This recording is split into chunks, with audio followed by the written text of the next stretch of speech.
अस्सलामुअलैकुम बिस्मिल्लाहिर्रहमानिर्रहीम।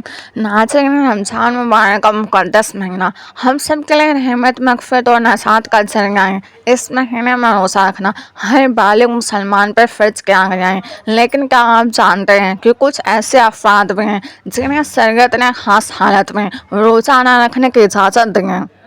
जी हाँ, इस्लाम एक आसान दिन है जो इंसान की ताकत और हालत को सामने रखकर हुक्म देता है। आज के इस वीडियो में हम तफसील से जानेंगे कि वो कौन से लोग हैं जिन्हें रोज़ा छोड़ने की रुख्सत दी गई है और किन सूरतों में रोज़ा रखना दुरुस्त नहीं होता। तो वीडियो को आखिर तक जरूर देखेगा ताकि मुकम्मल मालूमात आप तक पहुँच सकें। अगर कोई शख्स रोज़ा रखने की कुदरत नहीं रखता तो आज मैं आपको ऐसे 8 अफराद के बारे में बताना चाह रही हूँ जिन्हें शरीयत के नज़र में रोज़ा छोड़ने की रुख्सत दी गई है। बल्कि 2 ऐसे लोग भी हैं जिनके लिए रोज़ा रखना दुरुस्त ही नहीं माना गया। अगर वो इसके बावजूद रोज़ा रखेंगे तो गुनहगार हो सकते हैं।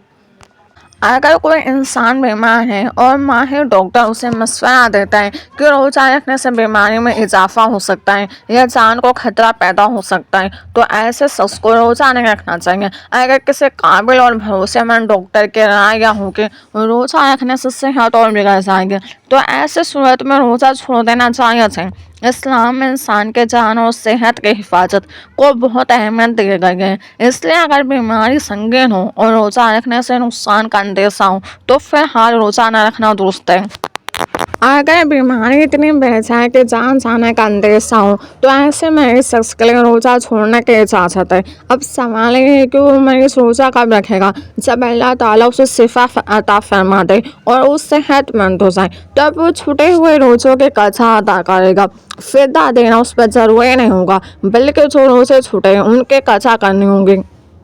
लेकिन अगर किसी शख्स के बारे में माहिर डॉक्टर यह कहते हैं कि उसकी बीमारी ऐसी है जिसमें ठीक होने की उम्मीद नहीं या ज़िंदगी का खतरा बना हुआ है तो ऐसी सूरत में वो शख्स रोज़ा रखने का पाबंद नहीं रहेगा। अगर रमज़ान का महीना चल रहा हो और वो बीमारी की वजह से रोज़ा न रख सके और डॉक्टर भी यह कहते हैं कि अब सेहतमंद होने की कोई उम्मीद नहीं तो फिर उस शख्स के लिए अलग हुक्म होगा। अगर कोई औरत ऐसी हालत में हो जहाँ उसके लिए रोज़ा रखना मुश्किल हो तो शरीयत ने उसे रुख्सत दी है। दूध पिलाने वाली औरतें, अगर कोई माँ अपने बच्चे को दूध पिला रही हो और उससे यह खौफ हो कि रोज़ा रखने से उसकी सेहत पर असर पड़ेगा या बच्चे को नुकसान हो सकता है तो ऐसी औरत रोज़ा छोड़ सकती है। बाद में जब हालत बेहतर हो जाए तो वे छूटे हुए रोज़ों की कज़ा अदा करेगी। जो औरत हैज या निफास के हालत में हो उसके लिए रोज़ा रखना जायज़ ही नहीं है। अगर वो इस हालत में रोज़ा रखने की कोशिश भी करें तो रोज़ा अदा नहीं होगा क्योंकि शरीयत के मुताबिक हैज और निफास के दिनों में रोज़ा रखना मना है। बाद में जब पाकी हासिल हो जाए तो इन दिनों की कज़ा रखना ज़रूरी होगा।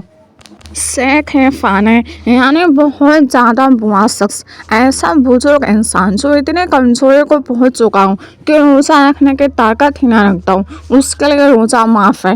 वो रोज़े के बदले फिद्या अदा करेगा। हाँ, अगर अल्लाह की कुदरत से उसकी सेहत बेहतर हो जाए और उसमें ताकत आ जाए तो फिर उसे रोज़ों के कज़ा अदा करने होंगे। लेकिन अगर सेहत की उम्मीद न हो तो वह हर रोज़ों के बदले एक मिस्किन को खाना खिलाएगा। अगर किसी बूढ़े शख्स पर रोज़े बाकी रह गए हों और उसे अंदेशा हो कि अब वो अदा नहीं कर पाएगा तो वह अपनी ज़िंदगी में ही फिद्या अदा कर दे और अगर मौत से पहले वसीयत कर जाए कि मेरे ज़िम्मे इतने रोज़े बाकी हैं तो मेरे माल में से उनका फिद्या दे दिया जाए। दीवाना या अकल से महरूम शख्स यानी कोई पागल इंसान, अगर कोई शख्स अपनी अकल खो बैठे या पागलपन की हालत में हो तो उस पर रोज़ा फ़र्ज नहीं होता। जितने दिनों तक वो होशो हवास में न हो उन दिनों के रोज़े उस पर लाजिम नहीं होंगे। अगर कोई शख्स 80 या 80 किलोमीटर से उससे ज़्यादा का सफ़र कर रहा हो तो वो मुसाफिर कहलाता है और शरीयत ने मुसाफिर को रुख्सत दी है कि वो चाहे तो रोज़ा छोड़ सकता है। अगर सफ़र में कोई दिक्कत न हो और आसानी से रोज़ा रखा जा सके तो रोज़ा रख लेना अफजल है। लेकिन अगर मशक्क़त हो या तकलीफ़ का अंदेशा हो तो रोज़ा बाद में कज़ा कर सकता है। ये वो 8 किस्म के लोग हैं जिन्हें शरीयत ने ख़ास हालत में रोज़ा छोड़ने की इजाज़त दी है। इनके अलावा किसी और के लिए सिर्फ मामूली बहाना बनाकर रोज़ा छोड़ना जायज़ नहीं है। अगर आप इन 8 अफ़राद में शामिल हैं तो आपको रुख़्सत है, लेकिन अगर नहीं हैं तो फिर रोज़ा छोड़ने की कोई वजह काबिल कबूल नहीं होगी।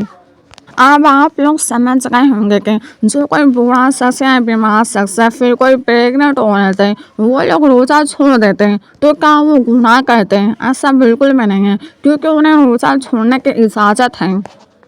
अब आप मेरे चैनल को सब्सक्राइब कर दीजिए और वीडियो को सब लोगों को शेयर कीजिए ताकि लोगों को भी पता चल सके कि क्या ये रोज़ा छोड़ना गुनाह है।